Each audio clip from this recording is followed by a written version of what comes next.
manhã convidar você.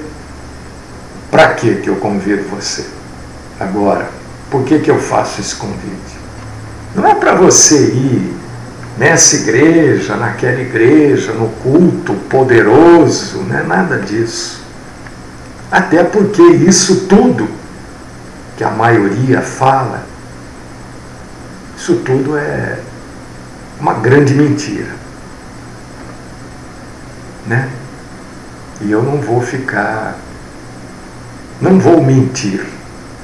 Convido você para você orar, sem nenhum subterfúgio, sem tentar convencer você de nada.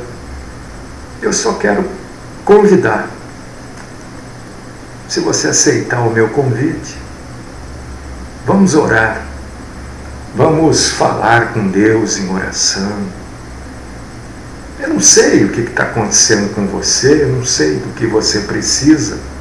Aliás, eu não conheço a grande maioria das pessoas que nos ouvem, que nos acompanham, eu não conheço. Mas que diferença faz? Deus te conhece, não conhece você? Deus me conhece. Deus conhece a todos nós. Deus sabe, minha irmã, meu irmão, exatamente do que você precisa. Às vezes nós ficamos tão confusos que a gente pede uma coisa, pede outra, aí já muda, aí acrescenta. Mas Deus sabe exatamente do que você precisa. Ah, mas então por que eu vou orar? Ora, você não fala com as pessoas ao seu redor? Quando você encontra alguém de manhã, você não diz bom dia? Isso também nós fazemos com Deus. Nós também falamos com Deus. E a oração é o meio que Deus nos deixou para falarmos com Ele. É através da oração que nós falamos com Deus. É através também da oração que nós vamos conhecer a boa, santa, agradável e perfeita vontade de Deus. E nós ficamos felizes, estaremos felizes quando estivermos cumprindo, estivermos dentro da agradável vontade de Deus. A vontade de Deus é perfeita. E a oração também é para isso. Para a gente buscar a vontade de Deus, para que Deus nos dê graça, sabedoria, entendimento, para conhecermos a vontade dEle neste, naquele outro problema, dificuldade.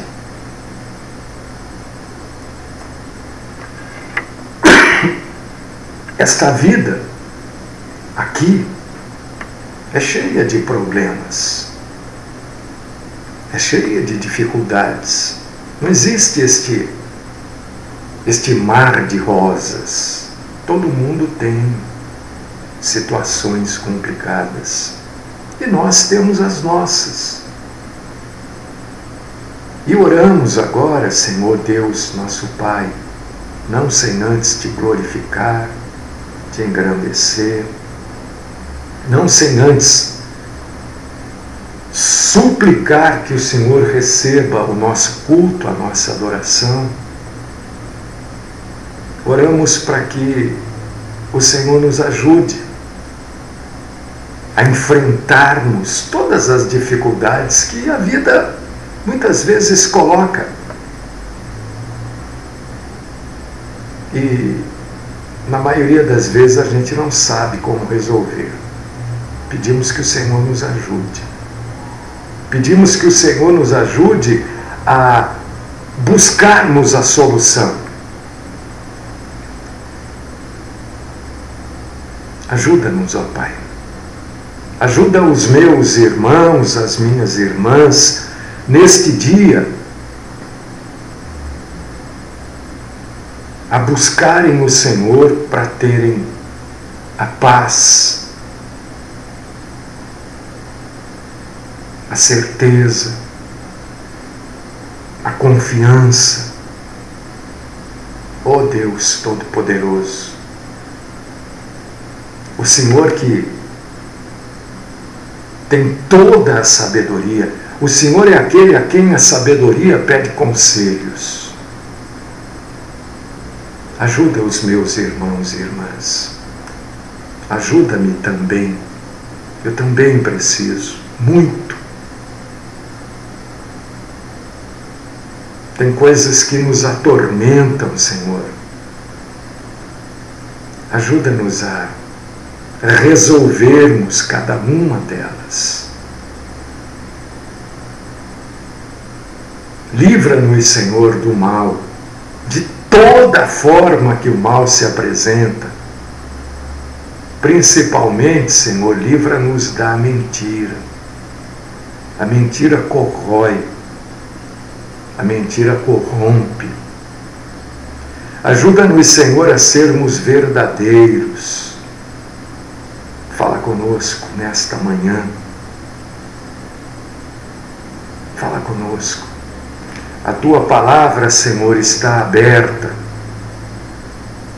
Ajuda-nos a juntos, como igreja,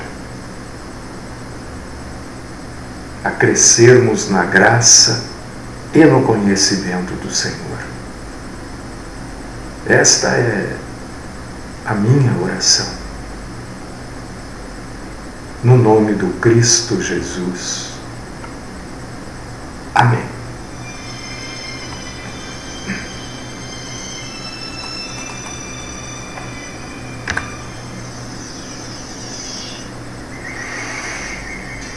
Muito bem, já oramos e pela fé, né? Essas coisas são pela fé. A gente crê que Deus está nos ajudando, nos fortalecendo e que estaremos neste dia, também neste dia, debaixo da orientação do Senhor. E hoje me mandaram um vídeo, o irmão Getúlio me mandou um vídeo de um pastor, eu achei muito interessante. Achei interessante muita coisa que ele colocou ali, tudo que ele colocou eu achei interessante, né? E no final ele disse assim, acho que é Carlos Maia o nome dele, não me lembro. Vamos em frente, não porque atrás vem gente, mas porque já existe muita gente na nossa frente. Eu achei interessante. Falei, é verdade. Não vamos ficar preocupados que vem vindo gente atrás da gente, não. Mas existem pessoas que já estão muito à frente de cada um de nós. Existem pessoas que já estão fazendo coisas que nós ainda nem pensamos em fazer. Então, que Deus nos ajude a usarmos a nossa capacidade. Olha, cada um de nós tem capacidade. Cada um numa área. Ou existem pessoas que têm capacidade em várias áreas. Aplique isso, porque já tem gente fazendo. Olha que bom, gostei disso que ele falou. Vamos em frente, não porque atrás vem gente, mas porque já tem muita gente à nossa frente. Isso é bom demais. Então vamos em frente, vamos aprender um pouco mais. Juntos nós vamos crescer aqui um pouco mais na graça e no conhecimento do Senhor. Efésios 6:12, passagem extremamente conhecida. Muita gente conhece, já leu, repetiu, já ouviu tanta coisa. a respeito disso, né? Olha, nós não estamos aqui para demonizar tudo, né? O que é demonizar? É ver a ação demoníaca em tudo, né? Tem gente que ouve barulho e é o diabo, ouve, é o espírito. Tem gente que é assim. Você acha que é exagero? Não, tem gente que é assim. Hoje me mandaram um outro vídeo também de um cavalo. O cavalo estava pulando, colocaram um negócio no dorso do cavalo, pegando a garupa, né? E aquilo, conforme o cavalo caminhava, estava ao passo, aquilo ia batendo na garupa dele. Aí o cavalo começou a pular. Não é o demônio que fez o cavalo pular, é aquilo que batia na garupa do cavalo, fazia o cavalo pular. Você bate na garupa dele, ele tem reação. Mas por que eu estou dizendo isso? Porque tem gente que acha que tudo é o demônio, então não vou demonizar tudo. Furou o pneu do carro, é o capeta. Não é o capeta, é o prego, é o pneu que está careca. Não é? O sujeito perdeu o emprego, é o demônio que fez eu perder o emprego. Não é não. Fez você perder o emprego foi a sua falta de capacidade, você chegar atrasado muitas vezes, você ser um empregado desleixado, entendeu? Agora, existem ações demoníacas? É claro que existem, mas nós temos que identificar o que é e o que não é, aquilo que é responsabilidade nossa e aquilo que é ação demoníaca. Porque senão também parece que nós não temos pecado, né? Parece que nós não erramos. Tudo é o demônio, nunca é a gente. Então por que Jesus morreu na cruz? Jesus morre na cruz e ressuscita exatamente para nos mostrar que nós temos pecados. Né? Tem uma piadinha cristã, e eu acho curiosa essa piadinha, porque diz que o pessoal saiu do culto de uma igreja aí num domingo, um culto cheio, né? E o pessoal sai do culto, eu já contei isso aqui, quem me ouve há muito tempo já ouviu. O pessoal sai do culto e encontra lá um sujeito sentado lá, desconsolado, chorando em um dos degraus da igreja, do lado de fora. E aí todo mundo passa e ouve aquele sujeito chorando, e um ou outro começa a encostar ali. O que está acontecendo com você? Por que você está chorando? Quem é você? Onde você mora?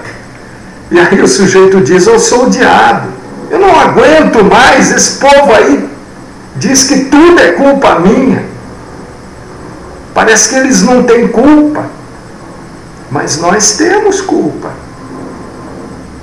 Nós somos os culpados até pela ação demoníaca.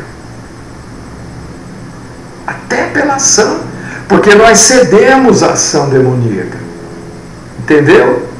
Então não adianta culpar, eu não fui no culto porque o diabo não deixou. Olha, então você obedeceu o diabo. Olha só, as coisas que a gente ouve. Eu não fui porque o diabo não deixou. Então você obedeceu o diabo. Você nunca ouviu isso? Eu não fiz tal coisa porque o diabo não deixou.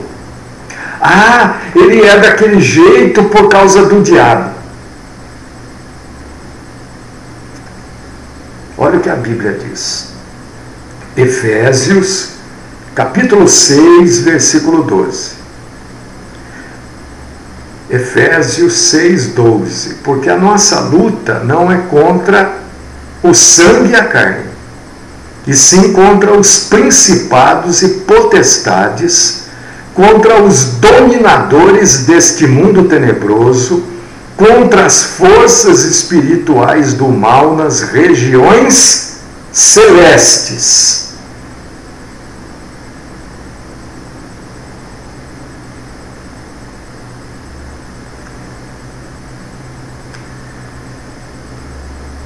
esta passagem dá margem para péssimas interpretações, né?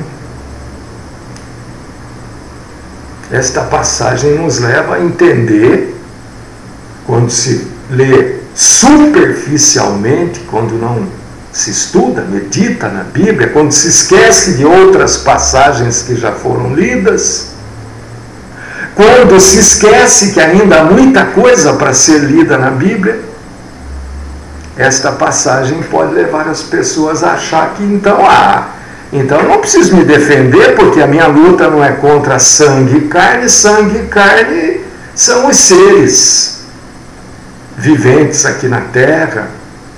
A minha luta é contra o diabo, as forças espirituais do mal, então eu tenho que aceitar tudo. Não. O diabo, ele cria,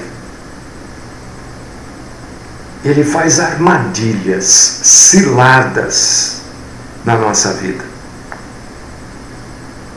E hoje nós vamos 1, 2, 3, 4, 5, 6, 7, 8, 9, 10, 11 armadilhas. Você sabendo quais são, é só você não cair. Não é? Opa, isso é uma armadilha, aquele sujeito falou lá, eu não vou cair nessa. Primeira armadilha que o diabo faz, para você entender o que está escrito aqui em Efésios 6,12. O diabo rouba, ele furta a palavra que é colocada no meu coração. Ele rouba. Você ouve a palavra, é isso aí mesmo. É daqui que eu vou agora direcionar a minha vida. Primeira situação que aparece, você esquece tudo aquilo. Ele vai lá e tira aquela palavra do seu coração. Ele rouba, ele furta. E a própria Bíblia nos orienta a respeito disso. Está vendo como a gente não pode esquecer do que nós já lemos e que nós temos ainda muita coisa para ler na frente. Se você esquecer do que você já leu lá atrás, você vai achar que você não precisa se defender quando alguém vem agredir você. Nunca é a outra pessoa, é sempre o diabo. Mas Jesus já falou certa vez em Mateus capítulo 13, versículo 19, que as pessoas escutam a pregação e não se convertem. Por quê? Quanta gente ouve a minha pregação, mas não muda, continua a mesma coisa que era ontem. E ontem ouviu a pregação. Amanhã vai ouvir, parece que ouve, não sei por quê. Mas o diabo rouba. Jesus falou, ouvindo alguém a palavra do reino e não entendendo, vem o maligno e arrebata o que foi semeado no seu coração. Diz da sementinha que foi semeada ao pé do caminho. Mateus 13, 19. É uma cilada, é uma armadilha. Mas é você, não é o diabo, é você. Se você guarda aquilo que você ouviu e na primeira oportunidade você coloca em prática, pronto, ele não rouba. O diabo coloca dúvidas sobre a palavra de Deus. Será que isso é a palavra de Deus? Será que não é a palavra de Deus? Mas não vai ler, não vai estudar, não vai meditar, não presta atenção. Ora, ele não te impede, ele coloca alguma coisa para te atrapalhar. Agora, você segue a ele ou segue a Deus, a decisão é sua. Foi assim lá em Gênesis, capítulo 3, versículo 1.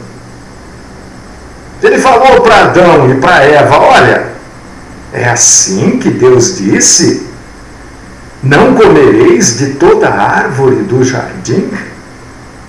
Ele colocou uma dúvida. E eles não tiveram a decisão de dizer: não, é assim mesmo que Deus falou e nós não vamos fazer.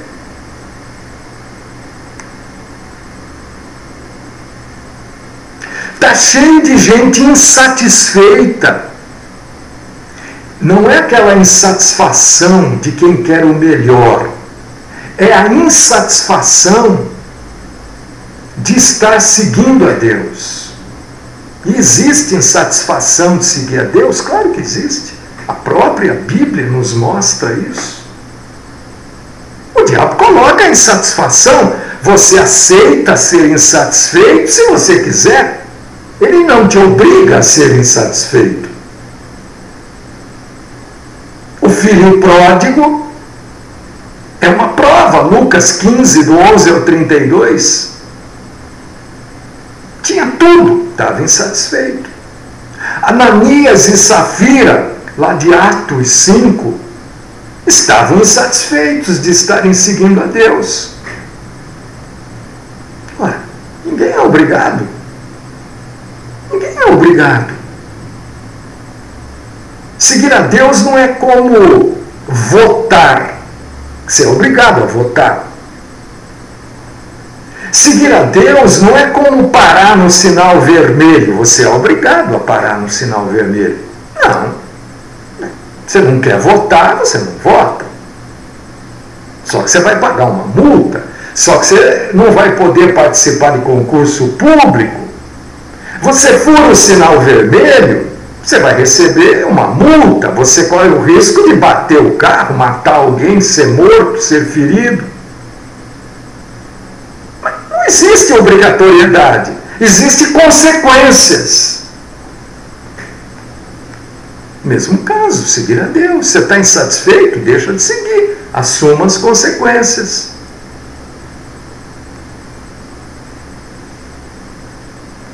O diabo, não pensa que o diabo segura você, não.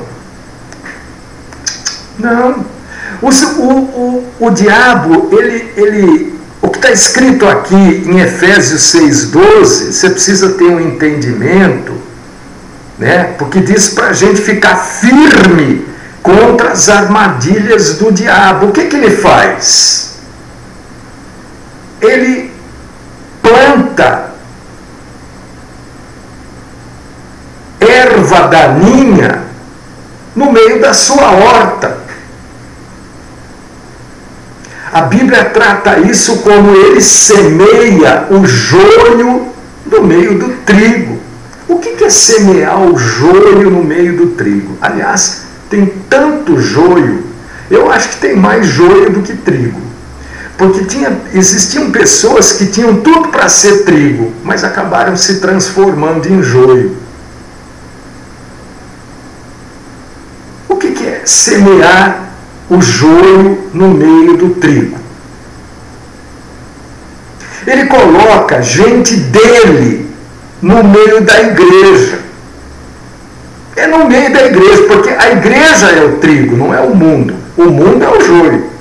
Ele pega as pessoas dele e colocam lá no meio do trigo. Para que ele faz isso? Para espalhar mentira, espalhar heresias, para roubar a glória de Deus. Quantas e quantas pessoas ficam esperando o fulano de tal? Não esperam aquilo que Deus vai falar, mas esperam o fulano de tal para ver o que o fulano de tal vai falar. Não é Deus que eles esperam, não é o que Deus vai falar, é o que o fulano vai falar, o que ele vai fazer, quem ele vai curar. Isso é um exemplo, isso é só um exemplo. Existem centenas de outros exemplos do joio no meio do trigo. Então estas pessoas que esperam o fulano de tal, poderiam ser trigo, mas também já estão se transformando em joio. E a Bíblia fala sobre isso. Você já leu sobre isso. Só que na hora que precisa, você não se lembra. Mateus capítulo 13, versículo 25. Mas, dormindo os homens, veio o seu inimigo e semeou o joio no meio do trigo e retirou-se.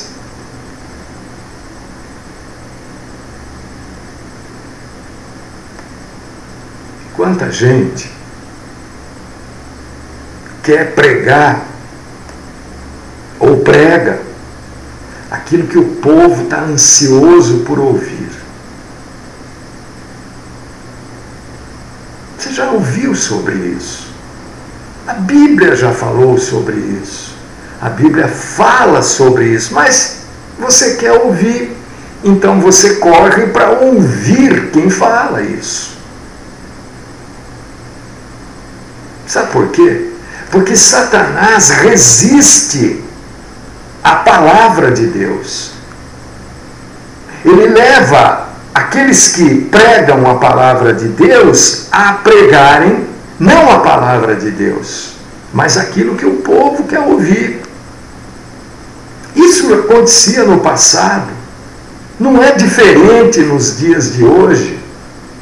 Se você abrir lá o Velho Testamento, por exemplo, no profeta Zacarias, capítulo 3, versículos 1, 2 e 3, você vai ler sobre isso. Sujeito que prega o que o povo quer ouvir. O que o povo quer ouvir? O que o povo quer ouvir?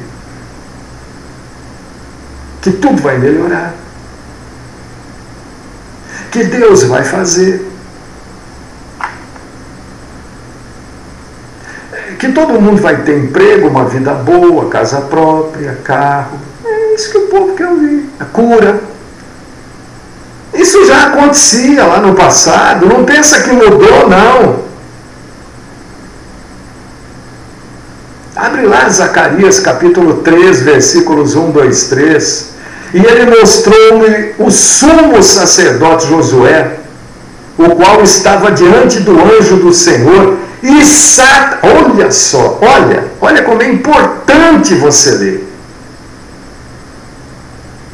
O sumo sacerdote Josué estava diante do anjo do Senhor e Satanás estava à sua mão direita para se lhe opor. Olha, você ouve se você quer, você segue se você quer, você fala, você permite a oposição de Satanás se você quiser. Isso é tudo se você quiser. Ninguém é obrigado. Ai, mas aquele sujeito, ele bebe, é porque, olha, quando Satanás ele bebe o que ele quer. Ah, nós temos que fazer uma libertação aqui para ele parar de beber. Eu continuo insistindo, mas parece que eu falo às paredes. Parece que eu falo para as portas, para as árvores. Obras da carne, Gálatas 5. Não, mas as pessoas querem ouvir que o parente, que ele próprio, não tem culpa, é Satanás. Porque eles leram aqui que a nossa luta não é contra a carne e o sangue, mas não entenderam o que foi lido. Parece que o homem não tem pecado, por causa disso que surgiu aquela piadinha de Satanás chorando na porta da igreja, na escadaria da igreja. Oh, parece que tudo sou eu, eles não fazem nada de errado. Então por que Cristo morreu na cruz do Calvário? Se nós não temos pecado, se a culpa é de Satã. A culpa é dele, mas nós aceitamos.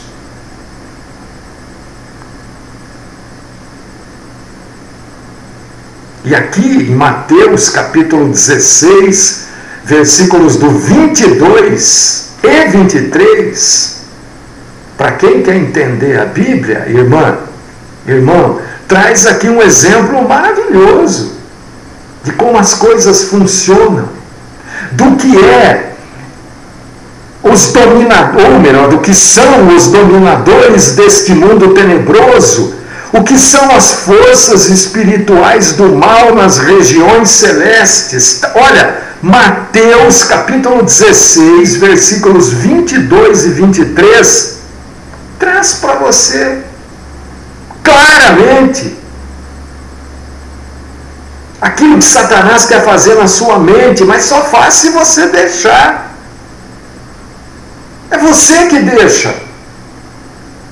E Pedro, tomando-o de parte, está falando de Pedro e Jesus. Pedro agora vai falar com Jesus. E Pedro, tomando-o de parte, começou a repreendê-lo. Olha, Pedro foi repreender Jesus. Senhor, tem compaixão de ti. De nenhum modo te acontecerá isso. Ora, Jesus tinha certeza que ele veio aqui para isso. Aí ele vira para Pedro e diz assim, ele vira para Pedro e diz: para trás de mim, Satanás, que me serves de escândalo, de vergonha, porque não compreendes as coisas que são de Deus, mas só as que são dos homens.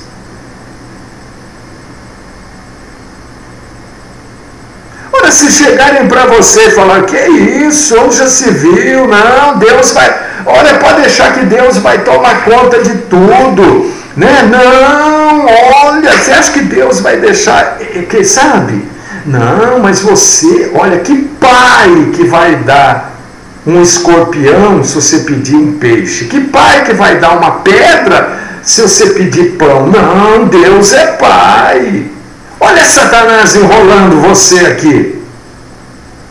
Pedro cedeu a Satanás, tanto é que Jesus se olha para Pedro, mas não fala com Pedro. Ele volta para Pedro e diz: para trás de mim, Satanás. Porque era Satanás que falava, porque Pedro deixou.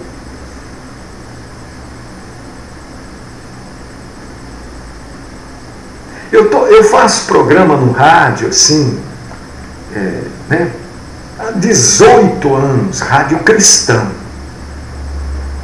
Há 18 anos. É ano que não acaba mais, hein? Né? E há 18 anos eu repito isso, quase que mensalmente, para não cansar as pessoas, né? Senão, uns já falam que eu falo sempre a mesma coisa. Olha, falando sempre a mesma coisa, eu ainda acho que falo para as paredes. Eu repito 2 Coríntios, capítulo 11, versículos 14 e 15. Parece que as pessoas não veem. Não é que elas não veem, elas veem. Mas é que o inimigo rouba a palavra que foi semeada. Eu entendo isso, por causa disso que eu sempre repito. Eu semeio de novo, ele vai lá e rouba. Mas eu vou lá e semeio de novo. 2 Coríntios 11, 14 e 15 é um alerta extraordinário do Senhor Deus para nós. Tem pessoas, a grande maioria das pessoas, de repente pessoas que estão hoje nos ouvindo, nos vendo, pessoas que vão amanhã ou depois receber este vídeo ou vão ver pelo YouTube, né? Pessoas que ficam correndo de igreja em igreja atrás de milagre, atrás de pastor, atrás de missionário, atrás de profeta, atrás de cura. Como se Deus curasse só dentro da igreja. Parece que Deus só cura dentro do prédio igreja. E igreja não é prédio, né?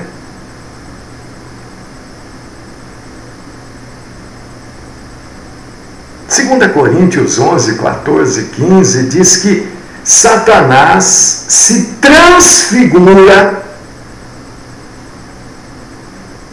em anjo de luz. Não diz que ele se transfigurará. Se diz, não está no futuro, está no presente. E este presente é há 2000 anos já.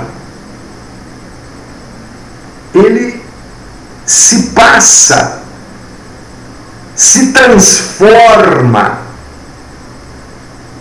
se traveste em anjo de luz. Para enganar. Para que ele faz isso? Ontem eu falei assim, alguém já viu Deus? Tem pessoas que ficam falando aí que estão vendo um varão de branco. E como é que você pode afirmar que este varão de branco é Deus? Qual a sua base para afirmar isso? Não falei isso ontem? Não sei se você estava acompanhando ou não. Mas eu falei baseado na Bíblia. Porque a Bíblia diz, e não é maravilha, porque o próprio Satanás se transfigura em anjo de luz. E não é muito, pois, que os seus ministros se transfigurem em ministros de justiça, o fim dos quais será conforme as suas obras. Por que ele faz isso? Para te enganar, para me enganar, para fazer você acreditar que aqueles homens e mulheres são homens e mulheres enviados por Deus. É isso ou não que está escrito aqui?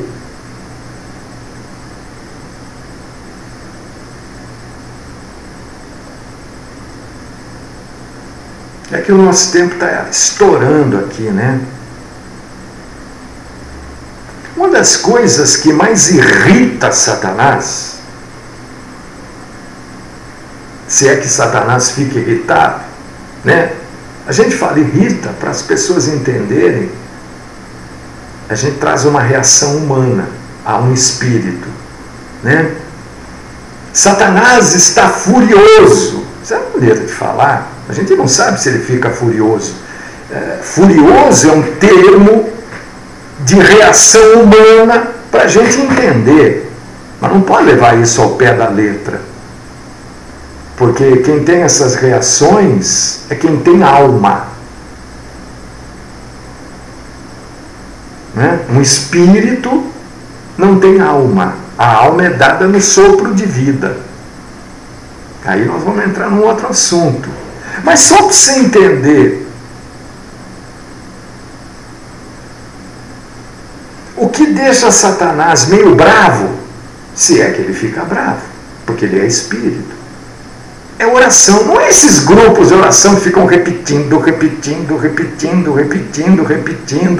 e gritando e falam que ninguém entende. Não, é a oração sincera, a oração do tipo daquela que Jesus ensinou.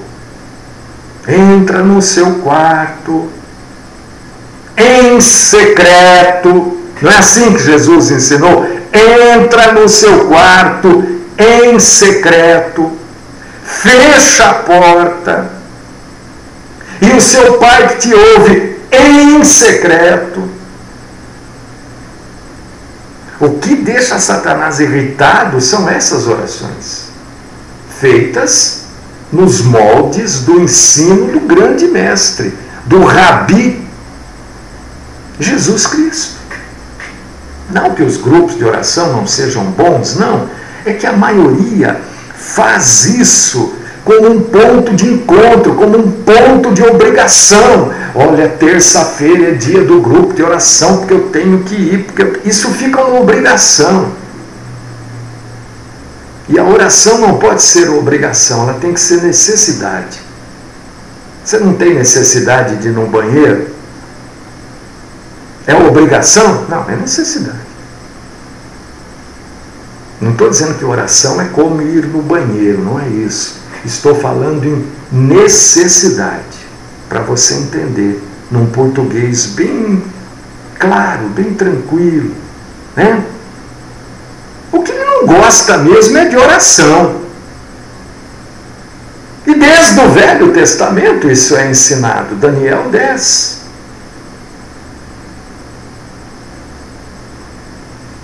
E o problema maior, e que faz parte desse contexto todo aqui que eu estou trazendo, das ciladas que Satanás arma para o crente.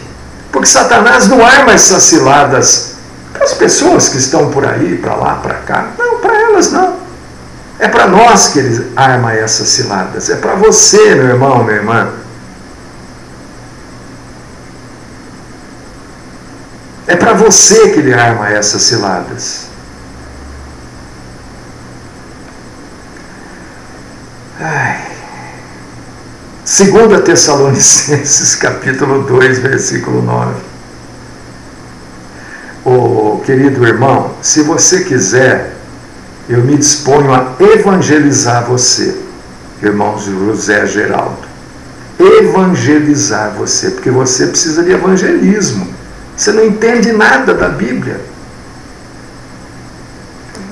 Eu estou disposto a gastar tempo evangelizando você, começando do zero, para ver se você realmente começa a entender algo da Bíblia Sagrada. Porque você me ouve para contestar o que eu falo, e infelizmente, irmão, você não entende nada da palavra de Deus. Então, você contestando, você atrapalha, né? Por exemplo, você pode contestar no WhatsApp.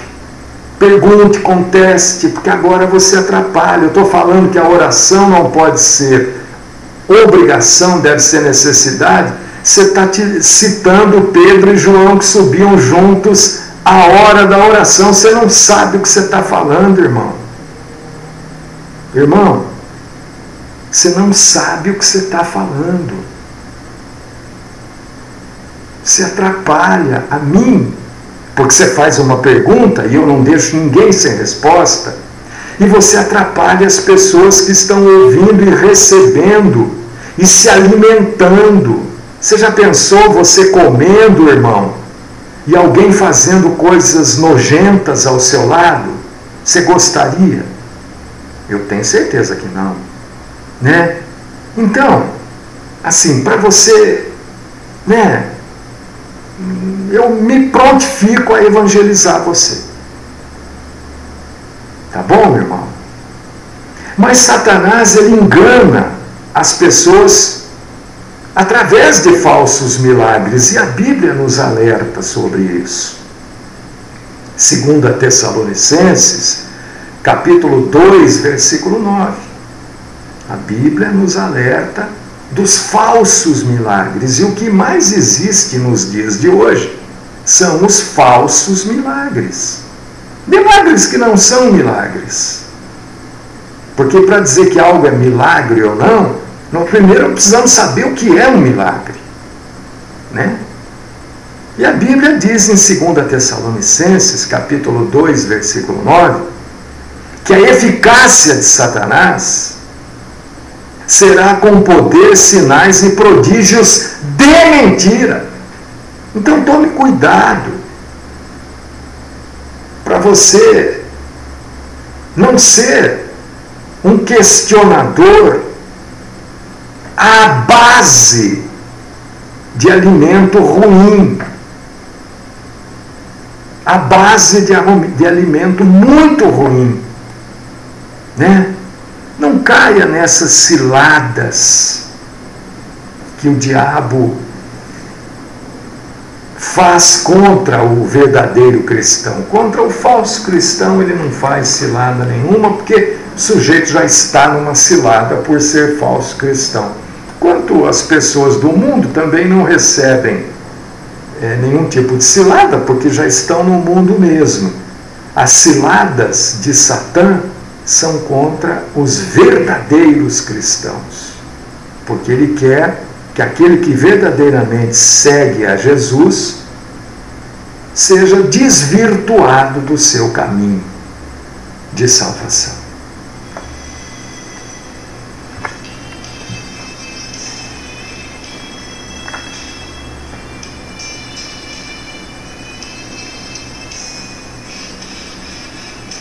Amado Deus, poderoso e santo Pai, nós agradecemos, Senhor, porque pudemos hoje aprender um pouco mais, e nos precaver um pouco mais contra as ciladas do inimigo. O inimigo é extremamente astuto, usa de muitos artifícios, até do próprio homem, para combater o homem. Mas o Senhor é bom, é santo, é justo, é fiel, o Senhor está conosco, o Senhor nos fortalece e nos coloca a conhecer tantas verdades como o Senhor colocou hoje, para que nós não caiamos com facilidade, ou não caiamos, nessas armadilhas que o inimigo coloca nos nossos caminhos. Por causa disso, Senhor, todos os dias eu peço ao Senhor, livra-nos do mal, Senhor, principalmente da mentira. Esta é minha oração de honra, louvor e glória e gratidão ao Senhor, no nome do Cristo Jesus. Amém.